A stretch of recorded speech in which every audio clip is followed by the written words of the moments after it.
Olá pessoal, tudo bem? Senhoras e senhores, moças e rapazes, meninos e meninas, sejam muito bem-vindos ao Mestres da História.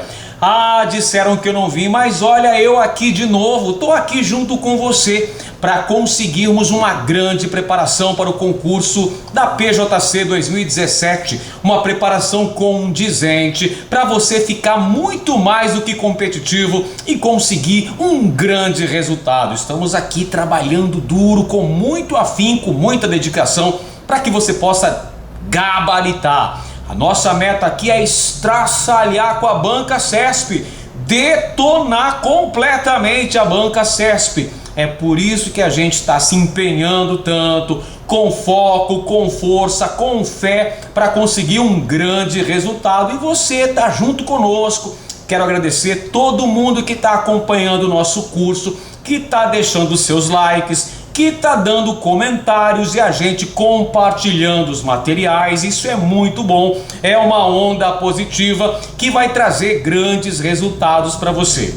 Muito bem, pessoal, vamos dar sequência ao nosso curso de preparação para esse concurso e agora a gente começa a falar sobre o período republicano. A propósito, tem mais uma listinha toda especial de questões de concurso sobre essa temática do período republicano, que vai da proclamação 1889 até os dias atuais. Se você também quiser uma listinha especial com questões referentes à temática do período republicano, é só deixar um comentário aqui, brother. É só você entrar em contato com o Mestres da História, se inscreva no nosso canal, vem pra cá, vem junto conosco, vem somar nessa equipe campeã.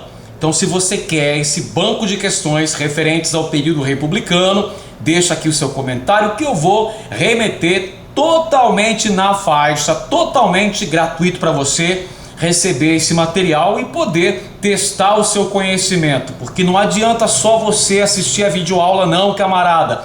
Não adianta só você ler, você tem que fazer resumos, você tem que estabelecer da melhor maneira possível, da forma que você consegue assimilar a maior quantidade de conteúdos, de conhecimento possível. E você precisa sempre estar fazendo um teste nessa sua aprendizagem. Como é que a gente faz teste? Fazendo uma bateria toda especial de questões de concurso, meu camarada. Só assim é que você vai conseguir ficar verdadeiramente bem treinado, capacitado, competitivo para ter um grande desempenho no dia da sua prova. Combinado então? Se quiser o banco de questão, só deixar um comentário aí que o tio Ed vai enviar para você.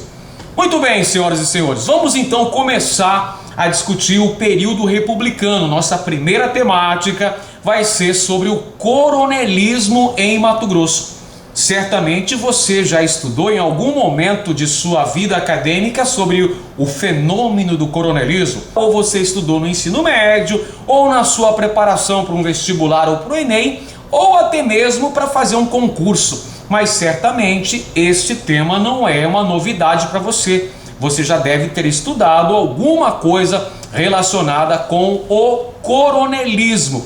Coronelismo que foi uma prática política que vigorou no Brasil durante um determinado período histórico e que conheceu o seu ápice, o seu período mais glorioso durante a chamada Primeira República.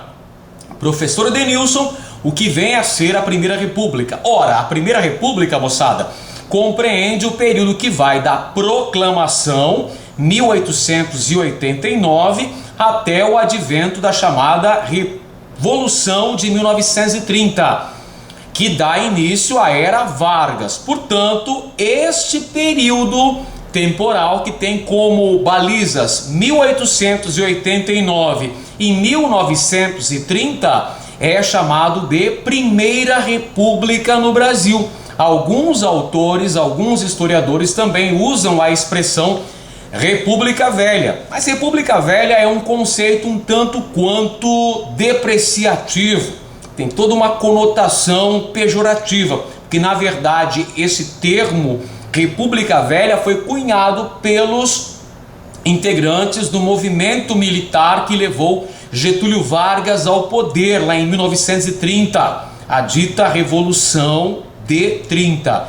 Portanto, a gente vai usar ao longo desta aula o conceito Primeira República. Afinal de contas, é assim que aparece no seu edital. O programa do seu edital do conteúdo de História de Mato Grosso está lá. O coronelismo em Mato Grosso fala sobre a Primeira República. Então a gente vai chamar de Primeira República.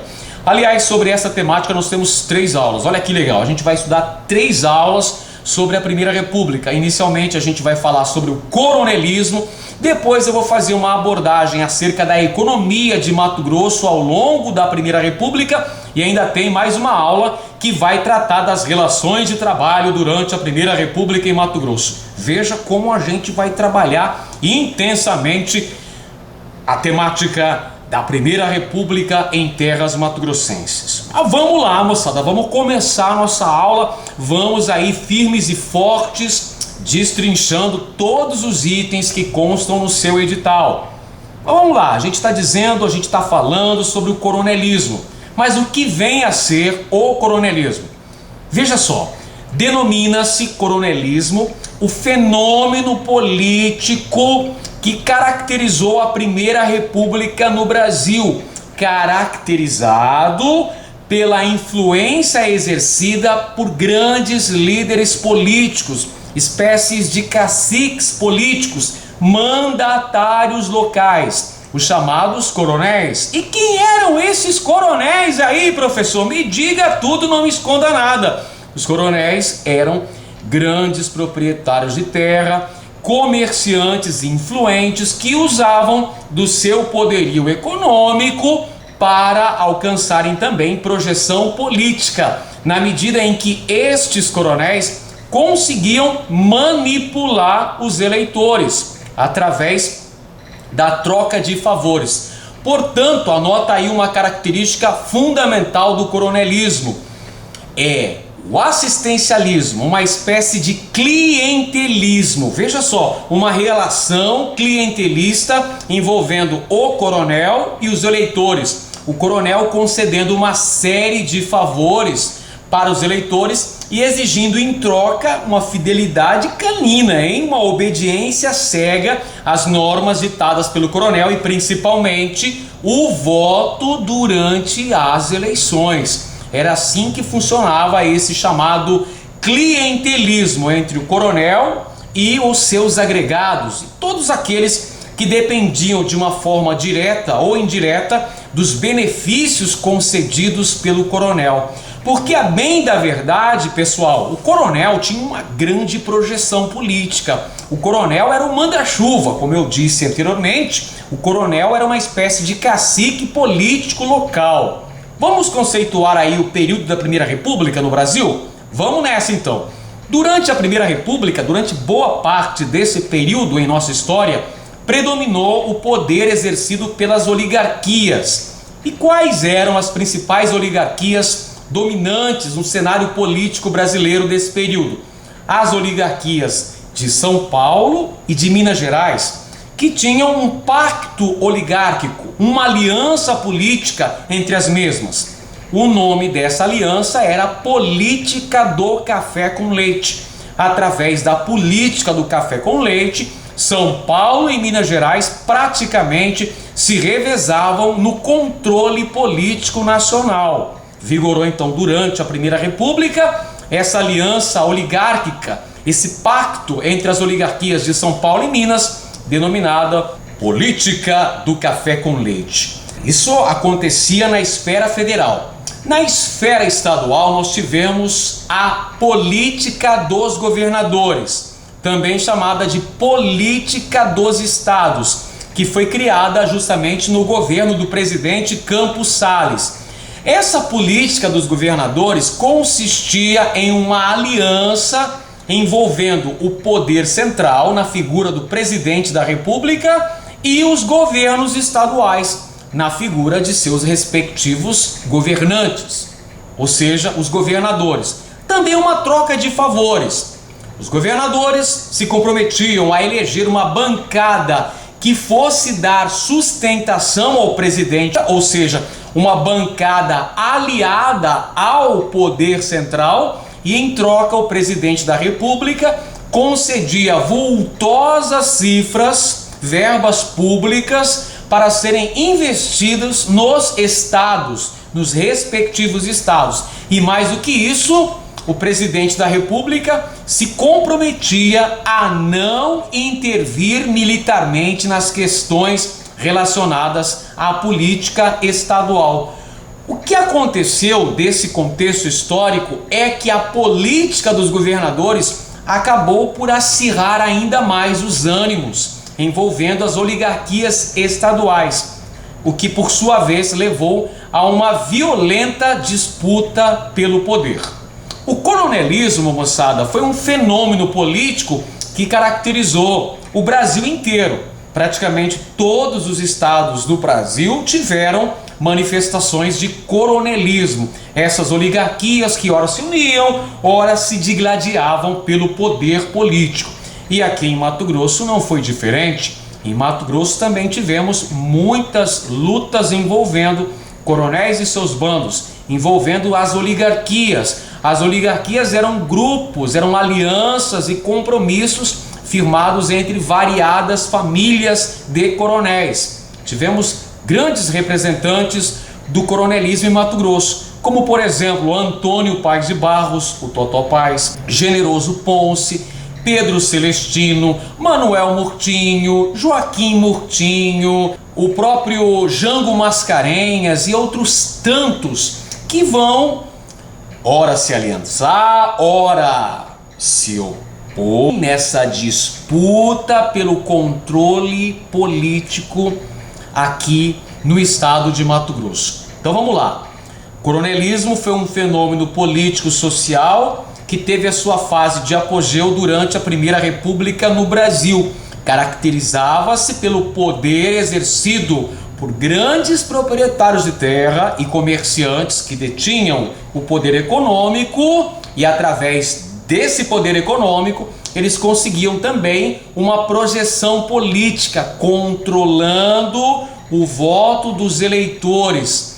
É por essa razão que nessa fase da história brasileira nós tivemos expressões que ficaram muito famosas, tais como voto de cabresto, voto de bico de pena, curral eleitoral, e ao longo desta aula a gente vai comentar o que eram essas expressões, o que simbolizavam cada uma dessas expressões. Então o coronel conseguia manipular aí o poder, conseguia de certa maneira ter o controle sobre os eleitores através de práticas assistencialistas, através de estratégias paternalistas. O que eram essas estratégias paternalistas? Eram os favores, os benefícios que os coronéis proporcionavam aos seus agregados. Como assim, professor? Me explique melhor. Veja só, o coronel tinha uma grande influência na esfera municipal. Era o coronel, por exemplo, quem escolhia o prefeito, era o coronel quem indicava o delegado da cidade, era o coronel quem indicava as pessoas que iriam fazer parte do serviço público. É isso mesmo, camaradinha. Naquela época não existia esse processo pelo qual você está se preparando com tanto afinco, com foco, com força e com fé, chamado concurso público. Naquela época no Brasil, para que você pudesse fazer parte do serviço público, você precisava ter QI. Se você não tivesse QI, você não conseguiria. E o que é esse QI? Esse QI é quem indica. Ou seja, se você, meu amigo, não tivesse um pistolão, você não conseguia um emprego público. Não tinha concurso. Então era por indicação. Você tinha que ser alguém bem relacionado para conseguir um emprego público. Então é assim que funcionava. O coronel, por exemplo, era quem trazia a professorinha para lecionar no grupo escolar, para possibilitar a alfabetização dos filhos de seus empregados. Era o coronel quem trazia o padre para celebrar a missa, para fazer os batizados, para realizar as cerimônias de casamento. Era o coronel quem patrocinava as festas de santo, por exemplo. Por essa razão, o coronel conseguia conseguia manipular ali a opinião pública. O coronel apresentava-se como um grande benfeitor. No entanto, esses favores que o coronel proporcionava tinham um preço caríssimo, um preço exorbitante, que era a fidelidade, o compromisso, a aliança com o coronel e principalmente o voto nos candidatos que o coronel indicasse. É por isso que eram estratégias paternalistas que visavam o controle social, o controle dos eleitores, pessoal, sem dúvida alguma. E aí a gente tem expressões importantes como, por exemplo, voto de cabresto. O que é voto de cabresto, professor? Eu já te explico. Observe com atenção esta ilustração que eu vou mostrar para vocês. Olha só, essa ilustração, amiguinhos, mostra o chamado voto de cabresto. Então, o voto de cabresto é o voto contra a vontade íntima do eleitor. O voto em que o eleitor tem que apresentar votando no candidato que o coronel indicar, moçada. É assim que funciona. Professor, mas como é que o coronel tinha o controle sobre o voto dos eleitores? Acontece que nesse contexto histórico, o voto não era secreto, pessoal. O voto não era secreto, olha que legal. O voto era a descoberto. Ou seja, o indivíduo tinha que declarar o seu voto quando ele comparecia à urna. Então, dessa maneira, ficava mais fácil a manipulação.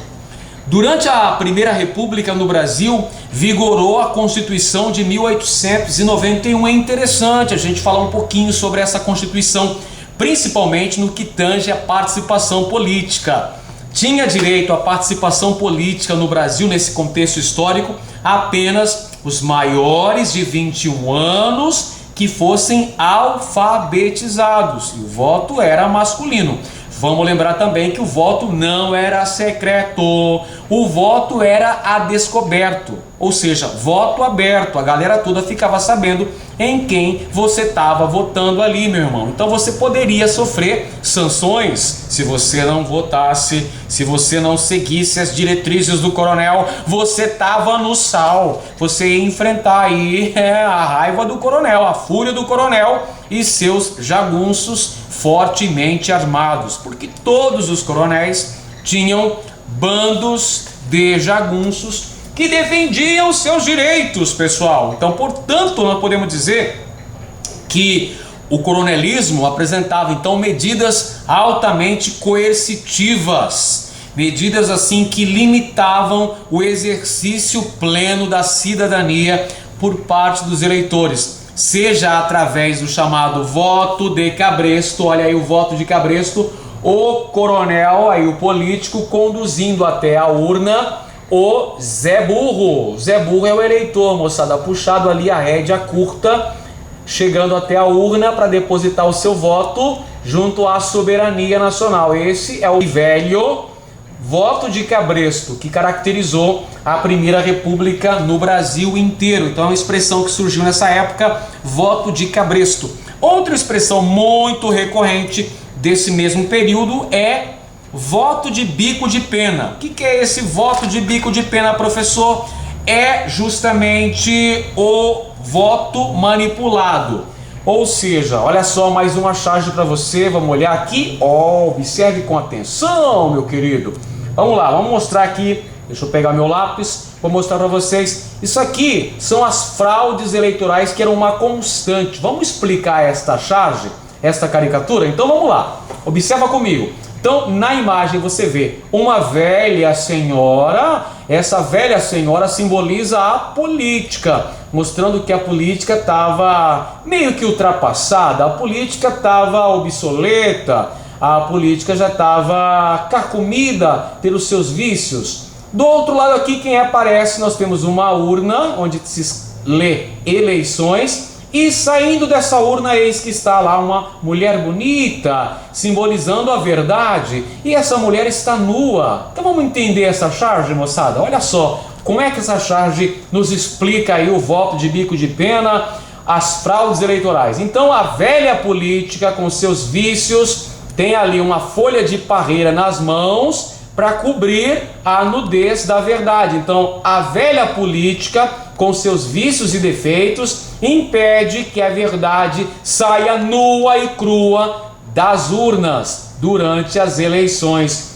Isso aí são as constantes fraudes que aconteciam nesse período, moçada. Os coronéis, olha só, para garantir a eleição de seus candidatos também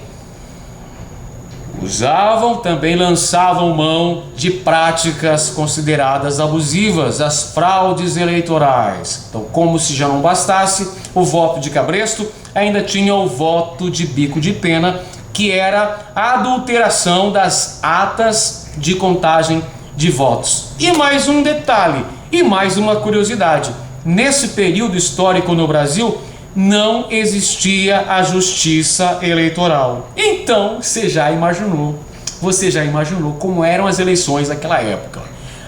A roubalheira rolava solta. Bom, em Mato Grosso, nós vamos ter destaque para duas grandes oligarquias que vão disputar o controle político estadual. A oligarquia do Norte, sediada em Cuiabá e formada principalmente por usineiros, mas também por comerciantes, e a oligarquia do Sul, sediada inicialmente em Corumbá e depois em Campo Grande, formada por pecuaristas, comerciantes e os proprietários da empresa Mate Laranjeira. Você se lembra aí da empresa Mate Laranjeira, não lembra? Tá lembrado aí? A empresa que monopolizava a extração de erva mate em terras mato-grossenses, cujos rendimentos chegavam a ser 6 vezes superiores às receitas do próprio governo do estado de Mato Grosso. Pois é, a erva mate tinha um grande peso político e vai participar intensamente dessas manobras políticas, dessas disputas coronelísticas em Mato Grosso durante a Primeira República.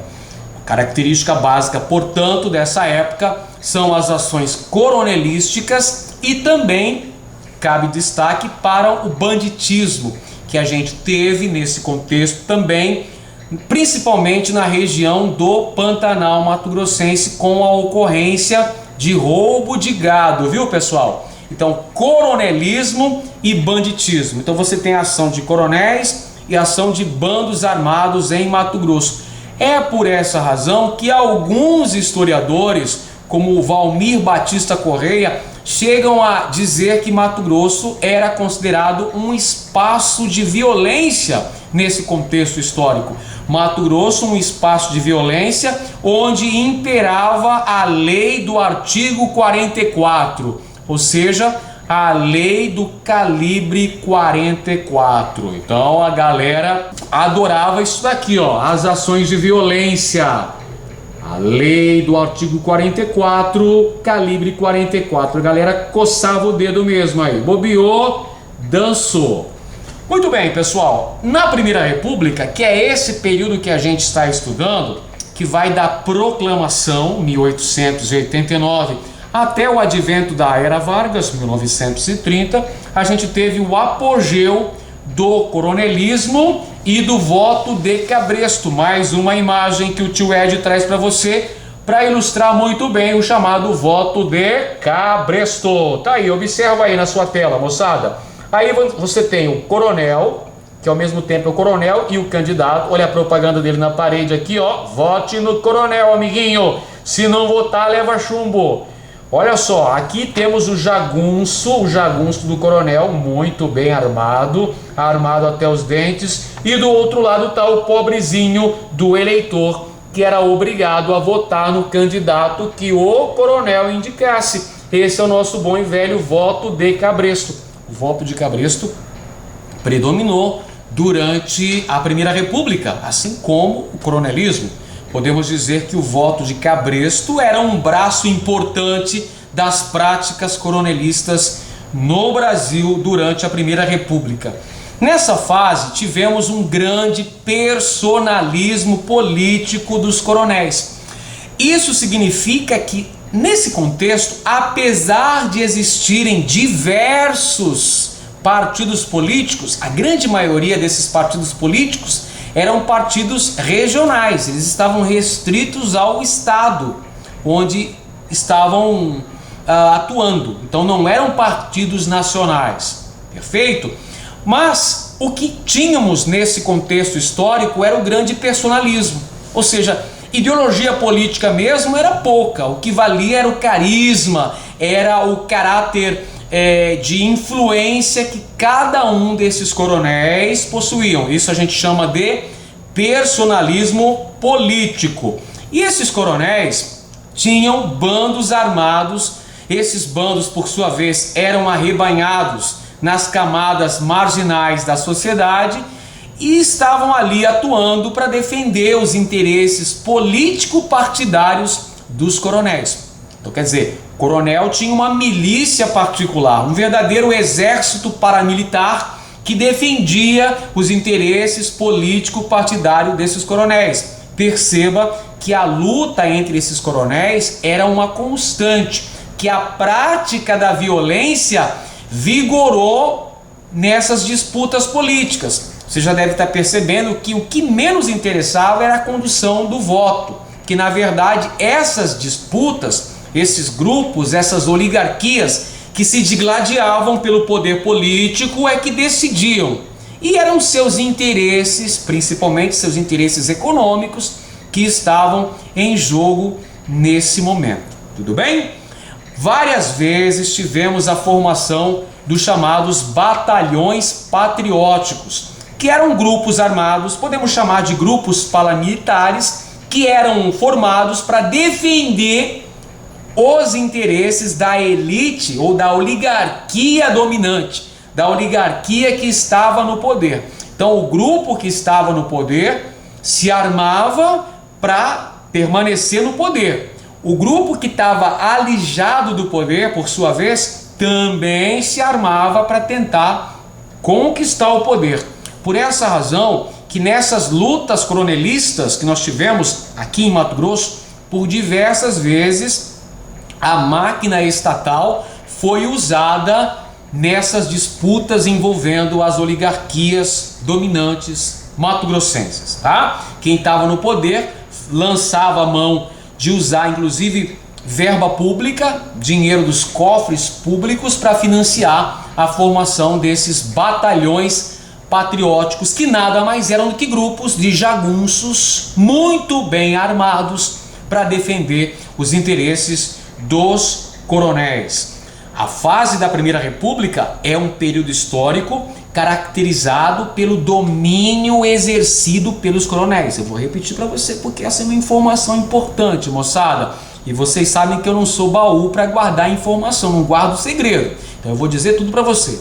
A fase da Primeira República é um período caracterizado pelo domínio exercido pelas oligarquias. Essas oligarquias eram compostas pelos coronéis, pessoal. E temos então a ação de bandos e de bandidos.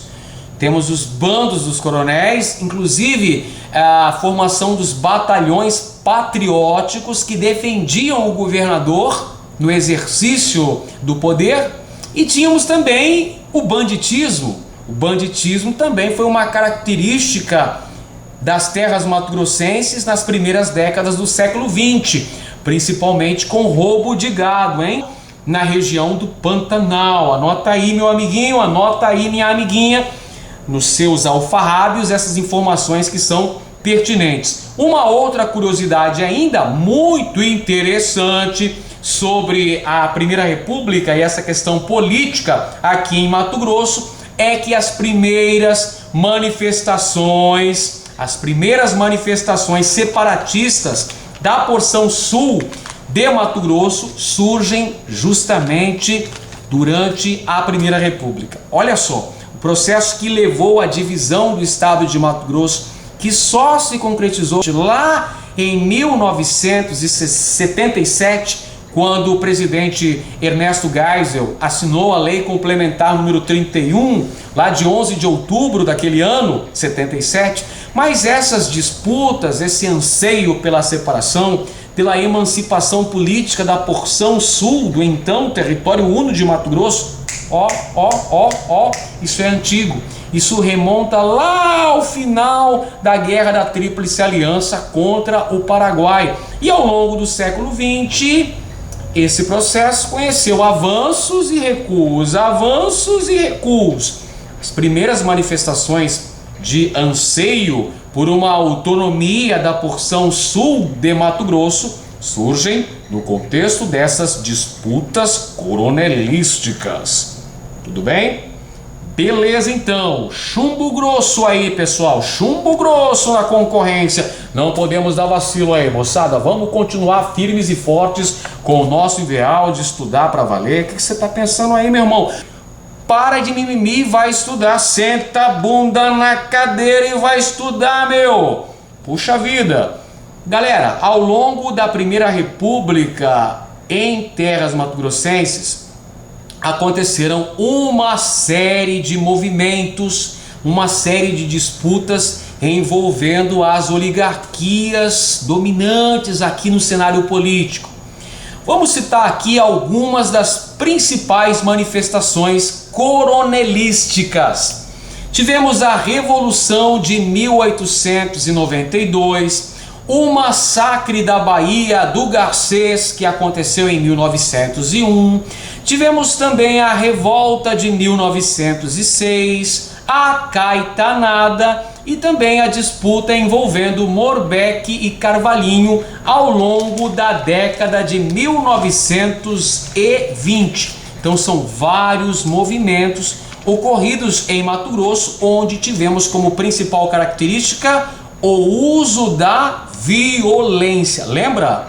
Lei do artigo 44, ou seja, do calibre 44, chumbo grosso nos inimigos, nos adversários políticos que eram verdadeiros inimigos. Essas oligarquias aí, para conseguir o poder, para conseguir a manutenção do poder, várias vezes utilizaram-se de métodos violentos.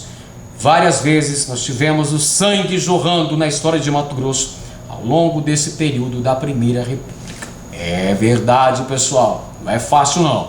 Então a gente vai fazer uma caracterização de cada um desses movimentos, que são importantes, movimentos legais aí, legais, estou dizendo assim para a gente estudar, né? São movimentos violentíssimos, movimentos que expressam aí que os grupos dominantes, no caso as oligarquias, usavam de todos os mecanismos para conquistar o poder e para manter o poder. Olha, eu trouxe ainda mais algumas ilustrações que são importantes, eu não mostrei, mas vou mostrar agora. Por exemplo, olha essa caveirinha aqui, a caveirinha vai votar, olha que legal, a caveirinha vai votar. Significa que fraude eleitoral.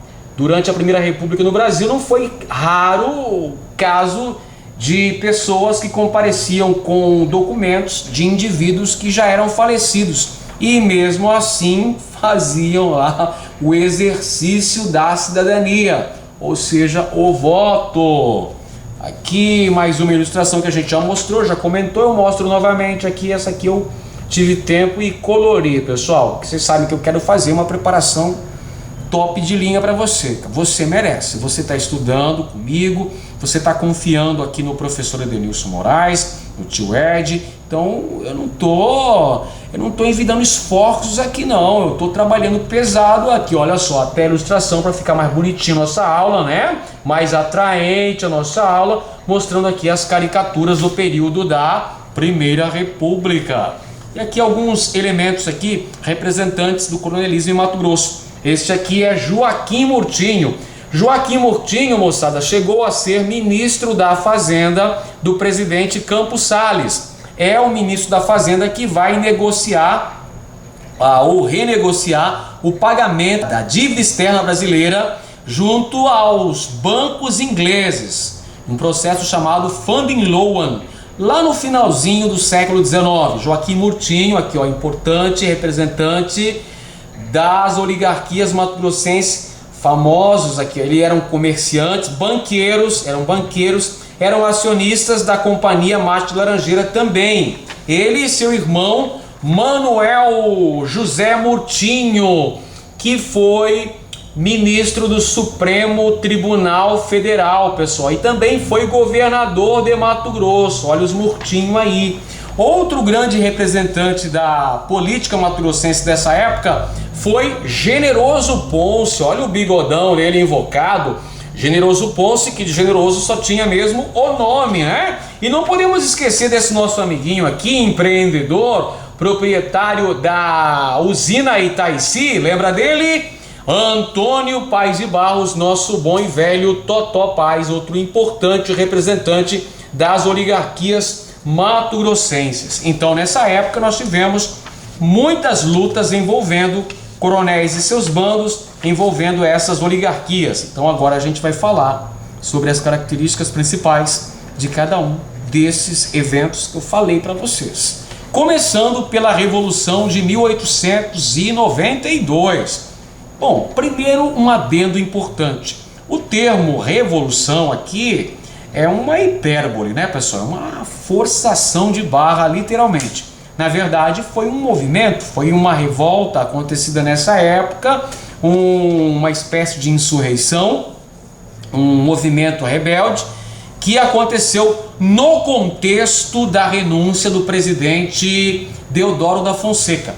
Deodoro da Fonseca, que foi o primeiro presidente da República no Brasil, renunciou ao cargo em 1891. E a Constituição Federal, a Constituição desse mesmo ano, 1891, estabelecia em seus artigos que, se o presidente da República renunciasse, fosse afastado ou falecesse antes da metade de seu mandato, deveriam ser convocadas novas eleições. No entanto, o vice-presidente Floriano Peixoto, lembra dele, que já havia sido presidente da província de Mato Grosso.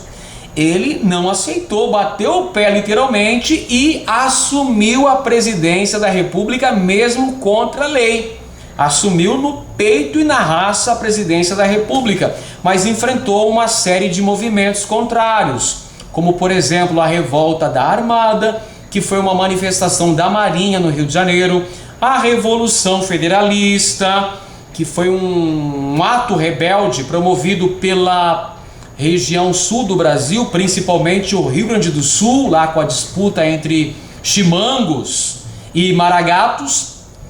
E ele enfrentou algumas outras revoltas ao longo do Brasil, como por exemplo aqui em Mato Grosso, esse movimento acontecido em 1892, a Revolução de 1892, que teve como epicentro a cidade de Corumbá, a progressista cidade de Corumbá, onde estavam as casas comerciais, onde estava o super movimentado porto junto ao rio Paraguai, o porto de Corumbá.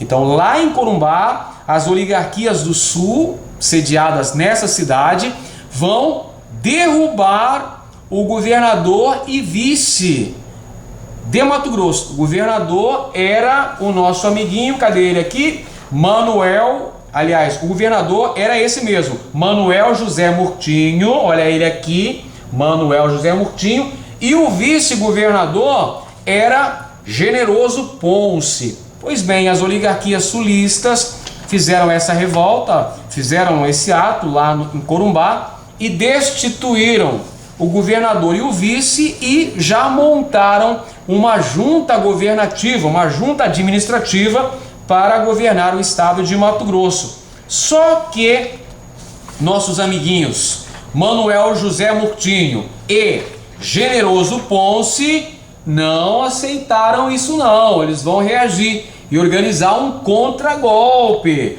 Vão buscar apoio junto ao presidente Floriano Peixoto, vão organizar a famosa Legião Floriano Peixoto, que era um agrupamento militar que marchou em direção a Corumbá para sufocar esse ato rebelde. E conseguiram sim retomar o poder e sufocar esse movimento. Os oposicionistas ao governo do estado de Mato Grosso foram derrotados. Então essa foi a Revolução de 1892. Pouco tempo depois tivemos um outro episódio mais violento ainda, que ficou conhecido na história de Mato Grosso com o título de Massacre da Baía do Garcês, e aconteceu no ano de 1901. Antes de falar desse episódio por si só, é importante a gente fazer uma contextualização e compreender toda a estrutura político-partidária que vigorava justamente nessa época, pessoal. O massacre da Baía do Garcês é um desdobramento direto do aumento da disputa envolvendo as oligarquias. Você se lembra que eu falei agora há pouco que a política dos governadores, aquele acordo envolvendo o presidente da República e os governadores estaduais, acirrou ainda mais as rivalidades entre as oligarquias, entre os grupos dominantes, trazendo mais atos de violência. E aqui em Mato Grosso não foi diferente nesse processo, rapaziada. Aconteceram vários movimentos armados. O contexto, então, que antecede a ocorrência do massacre da Baía do Garcês foi a política dos governadores, que, como dissemos, foi firmada durante a presidência de Manuel de Campos Sales. Durante a presidência de Campos Sales, vamos lembrar que tinha o Joaquim Murtinho, que era o ministro da Fazenda, e tinha também o Manuel José Murtinho, que era ministro do STF, ou seja, pessoas de grande peso político, de grande relevância nas decisões políticas. Então essas oligarquias, elas firmavam alianças e compromissos de acordo com seus interesses político-econômicos, vamos dizer a verdade, mas essas alianças eram muito frágeis, ou seja, em uma eleição, determinados grupos poderiam se unir para concorrer à eleição, mas pouco tempo depois, esses mesmos grupos que nas vésperas da eleição estavam unidos, podiam já estar se pegando, se digladiando pelo controle desse poder político. Então as alianças eram muito frágeis.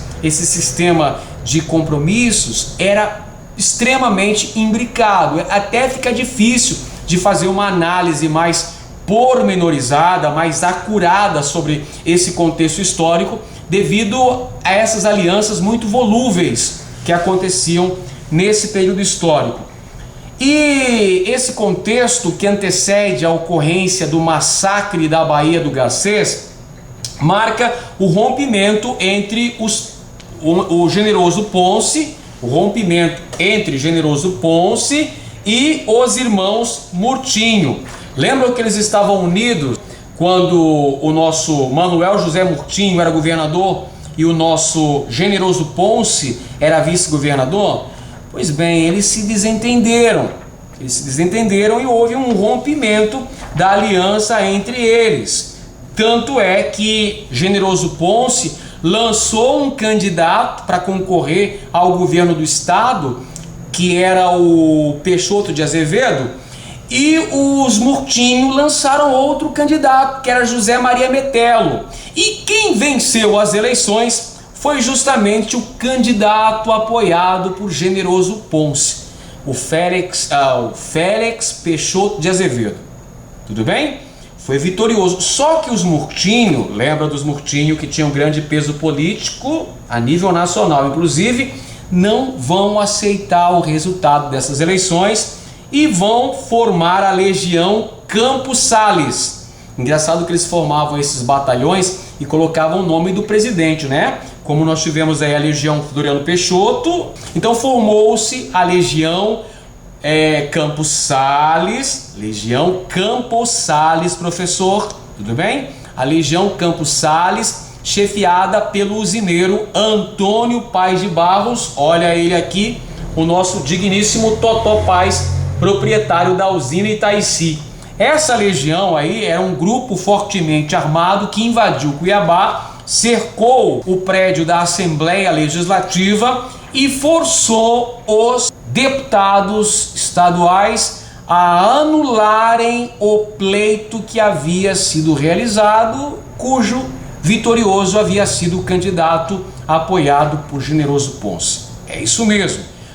Os deputados foram coagidos a anular o resultado das eleições e a convocar novas eleições, que foram realizadas e tiveram a vitória, desta vez, do candidato apoiado pela oligarquia dos Murtinho, pessoal.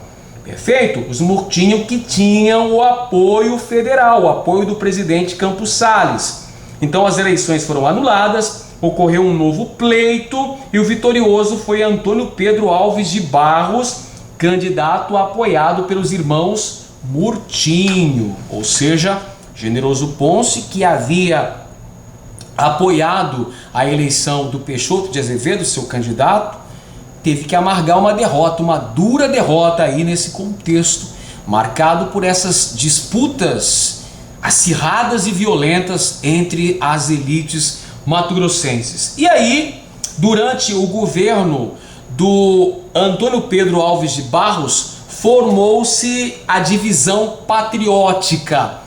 Essa divisão patriótica era um grupo armado que defendia os interesses do governador. Era um grupo que perseguia os setores oposicionistas. Portanto, quem era contra o governo do estado poderia ser perseguido nesse contexto histórico. E quem chefiava a divisão patriótica era ninguém menos do que ele, mito barra monstro, aquele aqui, pessoal, Totó Paz, era o comandante da divisão patriótica, que perseguia os opositores ao governo de Antônio Pedro Alves de Barros, que era ligado ao grupo dos Murtinho. E aí acontece um evento importante, que é o nosso glorioso massacre da Baía do Garcês. Quando essa divisão patriótica descobriu a existência de um foco oposicionista nas imediações da usina Conceição, na região do Rio Abaixo, na região do município de Santo Antônio de Leverger. Essa divisão patriótica foi enviada para lá para sufocar esse foco oposicionista. 17 pessoas foram presas e conduzidas para Cuiabá. Porém, na metade do caminho, nas imediações da Baía do Garcês, uma lagoa nessa região do Rio Abaixo, resolveu-se fazer ali mesmo o julgamento sumário dessas 17 pessoas que foram assassinadas, tiveram seus cadáveres violados, abertos em cruz, arrancaram-lhes as vísceras, jogaram pedra nos cadáveres e os depositaram no leito da Baía do Garcês para que as piranhas acabassem de fazer o serviço. Olha a violência tremenda que aconteceu. No ano seguinte, pessoal, ocorreu uma estiagem, ocorreu uma seca nessa região e as águas da Baía do Garcês secaram e revelaram as 17 ossadas dos 17 envolvidos, 17 indivíduos que haviam sido assassinados pela divisão patriótica. Não se sabe ao certo, não há uma convicção de que Totó Paz chefiou o massacre da Baía do Garcês. Há alguns historiadores que defendem que ele estava lá e deu a ordem, foi o mandante do crime.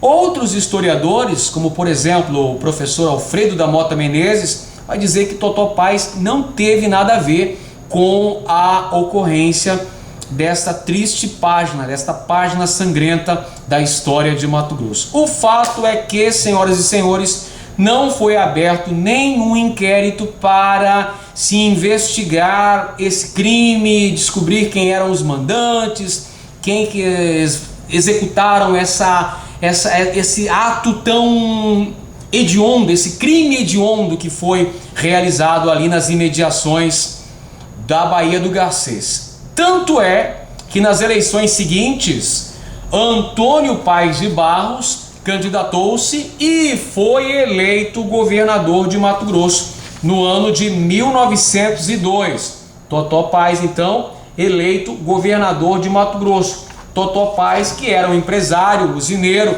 proprietário da usina Itaici, a mais moderna usina de açúcar de Mato Grosso, que tinha maquinário moderno, que tinha iluminação elétrica, que tinha banda de música, tinha até uma moeda própria que circulava ali na usina Itaici. Foi eleito governador de Mato Grosso, empenhou-se para levar o nome de Mato Grosso até para o exterior, levou Mato Grosso para uma exposição nos Estados Unidos, levando inclusive poaia, erva mate, látex, para demonstrar as potencialidades de Mato Grosso. Totó Paz, que inclusive durante seu governo chegou a editar uma revista muito importante, a revista O Archivo, aqui em Mato Grosso. Uma revista que mostrava também as potencialidades econômicas. Revista editada na Alemanha, meus amiguinhos, para você ter uma ideia aí da visão empreendedora que possuía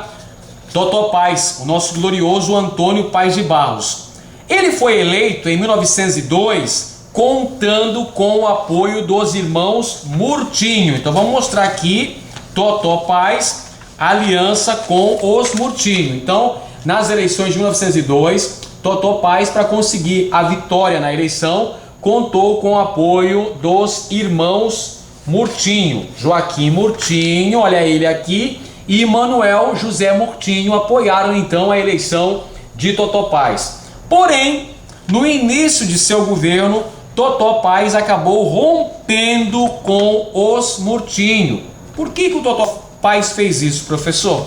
Olha, o Totó Paz, ele confiava no apoio federal, confiava na política dos governadores. O presidente da República, nesse contexto histórico, era Rodrigues Alves. Já no mandato do nosso Antônio Paz de Barros, o Totó Paz, foi assinado o Tratado de Petrópolis. Tratado de Petrópolis que assegurou o Acre como território brasileiro. Foi comprado da Bolívia, o Brasil pagou 2 milhões de libras esterlinas, se comprometeu a construir uma estrada de ferro para a Bolívia, para garantir a saída da Bolívia para o mar, que foi a estrada de ferro Madeira-Mamoré, em território mato-grossense à época. Atualmente é território rondoniense, mas à época era território do estado de Mato Grosso. E Mato Grosso também perdeu uma parte pequena de seu território que foi incorporado pela Bolívia.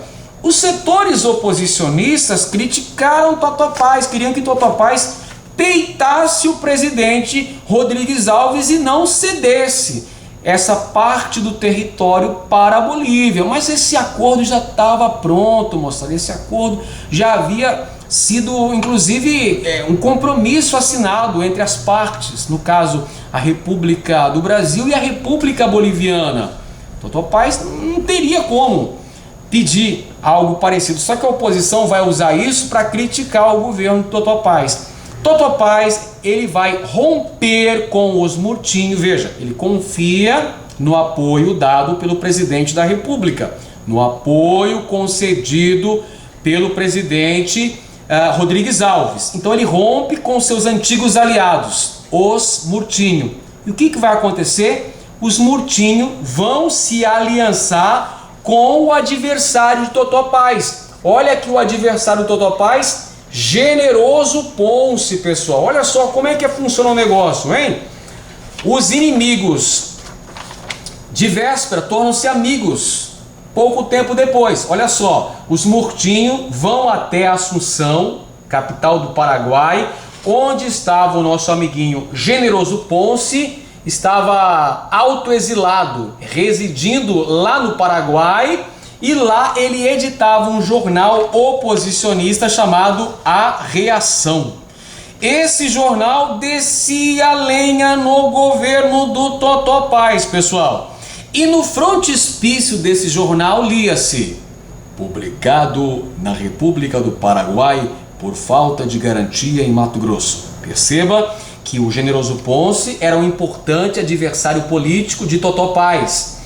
E nesse contexto, ele vai receber o apoio dos antigos adversários, os irmãos Murtinho, que vão apoiar o Generoso Ponce, formando a coligação. Coligação é a aliança política que foi formada para derrubar Totó Paz do poder no governo do estado de Mato Grosso. E aí formou-se a Legião de Patriotas na porção norte do território, nas imediações de Cáceres, e a Divisão do Sul, evidentemente na porção meridional de Mato Grosso, sediada em Corumbá. E aí começa um movimento que visava a derrubada do governador Antônio Paz de Barros, o nosso amiguinho Totó Paz. Começa a movimentação armada, Corumbá em direção a Cuiabá. Começa em Corumbá e eles vêm para Cuiabá. Perfeito? Passam por Cáceres e vêm para Cuiabá para derrubar o governador Totó Paz. Mais do que depressa, Totó Paz tratou de telegrafar para o presidente pedindo aí um SOS, né, gente? Olha, estão tentando me derrubar, estão tentando puxar o meu tapete, tem uma galera aqui que quer derrubar minha casinha, você tem que me ajudar. Então aí o presidente Rodrigues Alves vai enviar um grupo militar para defender os interesses do governador Totó Paz. Esta é a Legião Dantas Barreto, que foi mandada na verdade para Cuiabá para tentar impedir a derrocada do governador Totó Paz, seguindo aí os velhos preceitos da política dos governadores. Então Totó Paz vai confiar na chegada dessa expedição Dantas Barreto. Porém, a coligação, formada por Ponce e pelos irmãos Murtinho, vence batalhas em Corumbá, sobe para Cáceres, passa por Rio Abaixo, chega a Cuiabá, cerca a Assembleia Legislativa, manda uma mensagem para Totó Paz pedindo que ele renunciasse ao cargo de governador.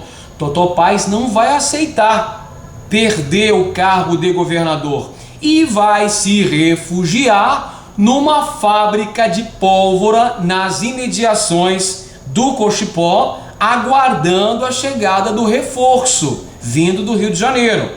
Porém, os grupos oposicionistas chegam até o refúgio do governador, onde ele é assassinado. Olha aí, pessoal, Totó Paz é descoberto no seu esconderijo na fábrica de pólvora na região do Cochipó e é assassinado. Quando a expedição Dantas Barreto chega a Cuiabá, não havia mais nada o que se fazer. O governador já havia sido assassinado. E aí foi feita a comunicação ao presidente da República. E é importante citar que o fato de ter um governador assassinado em pleno mandato repercutiu muito mal lá na capital da República, o Rio de Janeiro.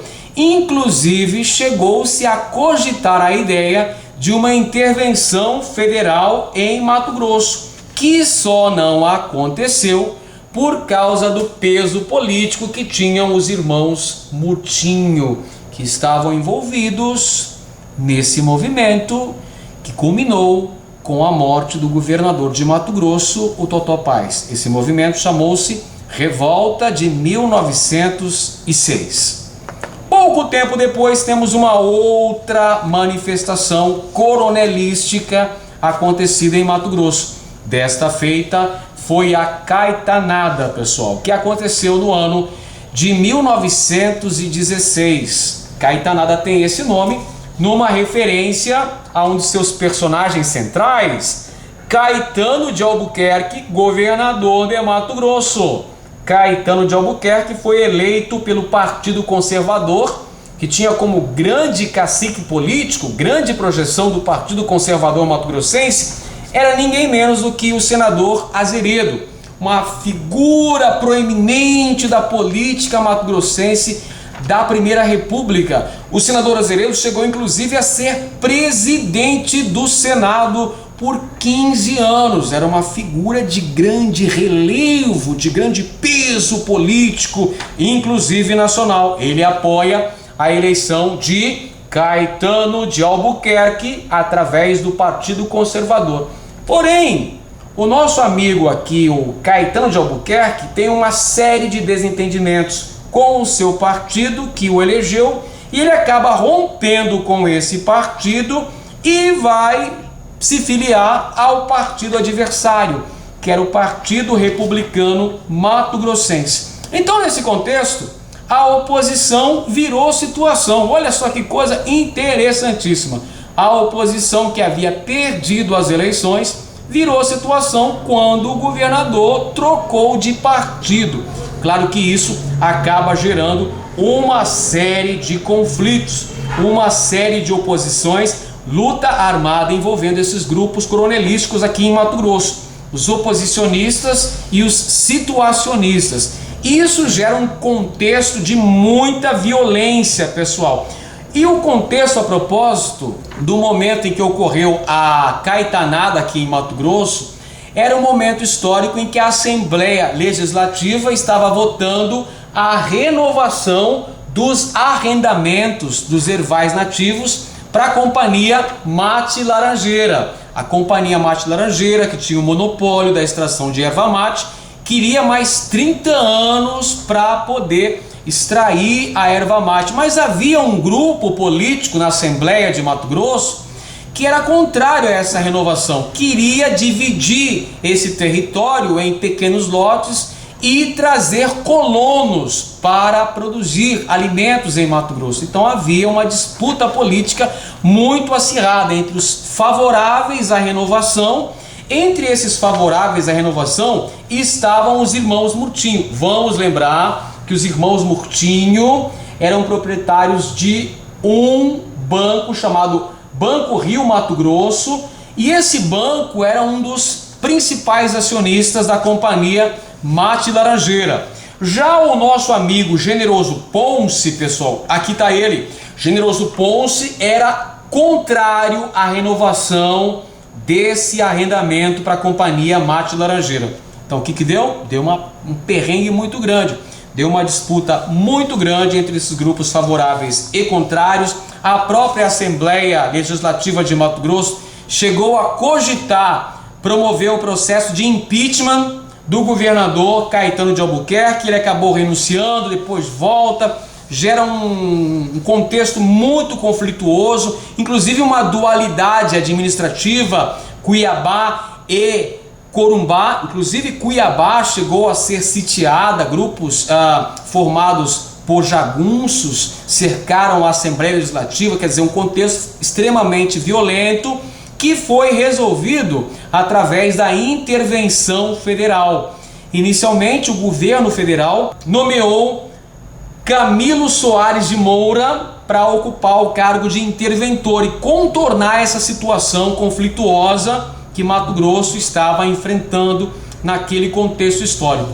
A bem da verdade, o nosso Camilo Soares de Moura não conseguiu atingir o seu intento e, posteriormente, foi indicado uma figura muito proeminente aqui em Mato Grosso, uma figura carismática, uma grande liderança religiosa, o arcebispo de Cuiabá, Dom Francisco de Aquino Correia, o nosso bom e velho Dom Aquino, pessoal, o mais jovem bispo do Brasil, ordenado aos 25 anos de idade, o primeiro mato-grossense a ser aceito na Academia Brasileira de Letras.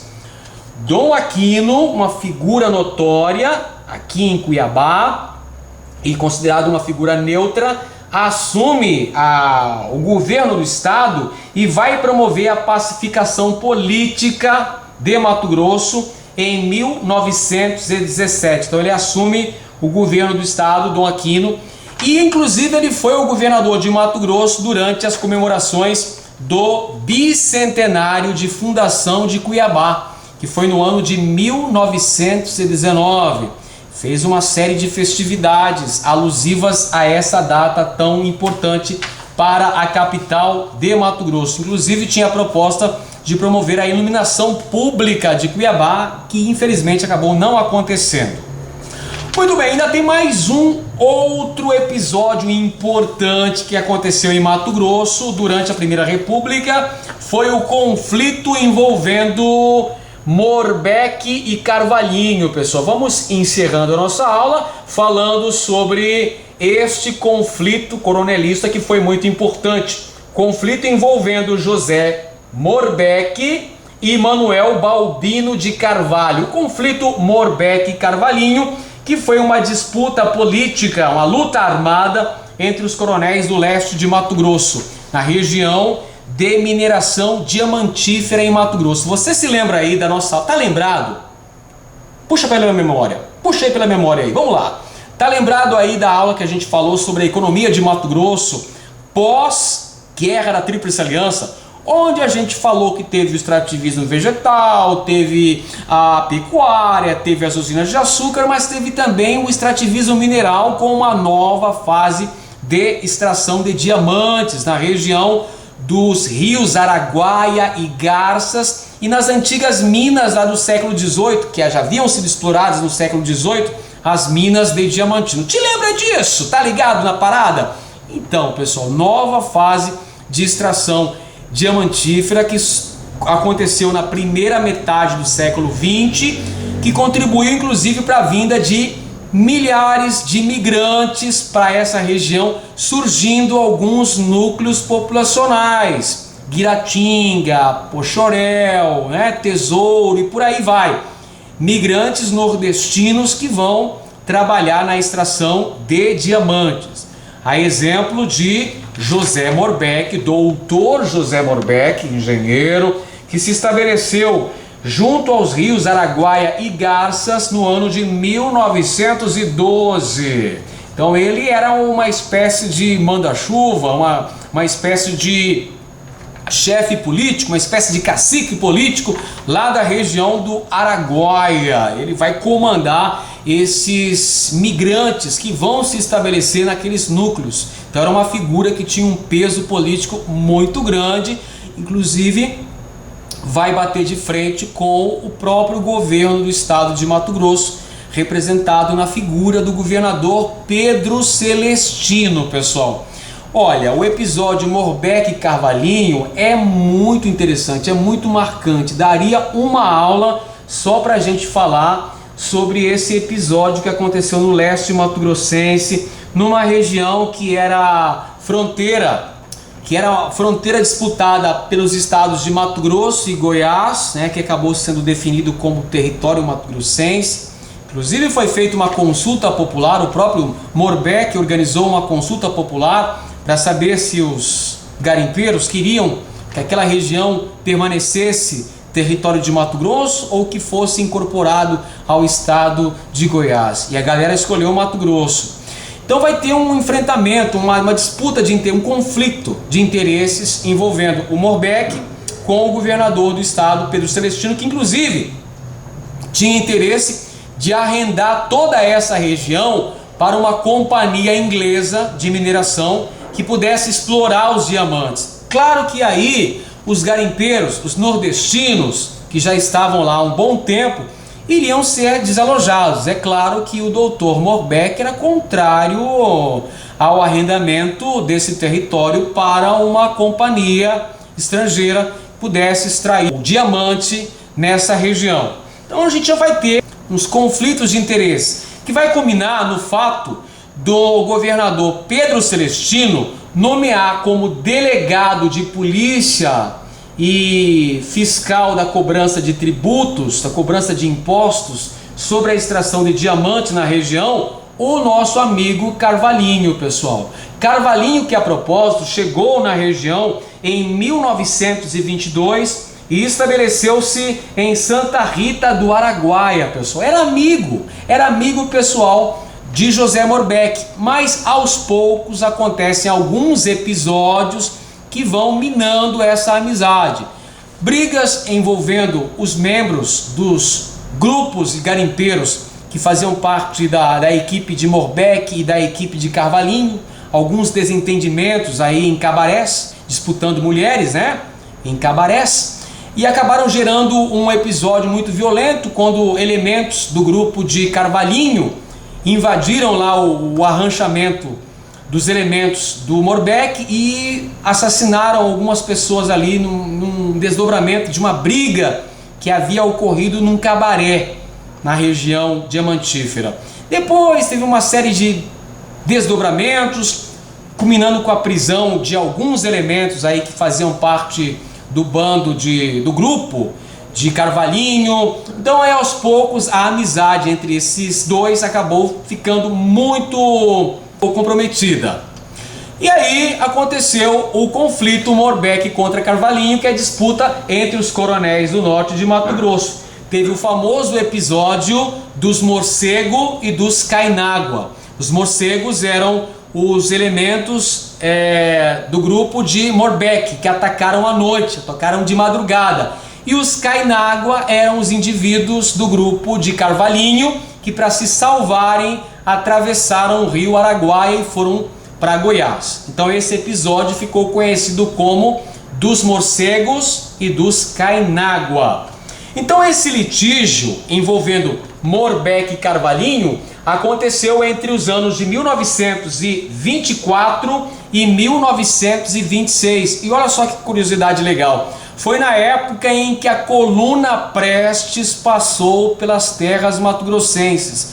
A coluna Prestes, que percorreu cerca de 25 mil quilômetros pelo território nacional, sob a liderança do Cavaleiro da Esperança, Luiz Carlos Prestes. Inclusive, o Prestes chegou a convidar o Morbeck para participar da coluna Prestes, mas o Morbeck, que era muito amigo do Marechal Rondon, apresentou algumas desculpas lá e não participou da coluna Prestes. Esse conflito na região leste de Mato Grosso foi contornado durante o governo de Mário Correia da Costa.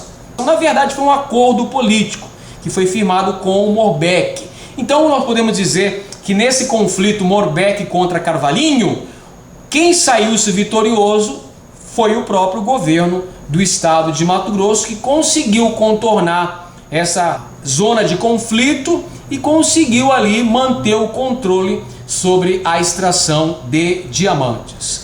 Muito bem, pessoal, terminamos a nossa aula aqui sobre o coronelismo em Mato Grosso, abordando as principais características desse fenômeno político e apresentando também as principais características dos movimentos coronelistas acontecidos em terras mato-grossenses durante a Primeira República.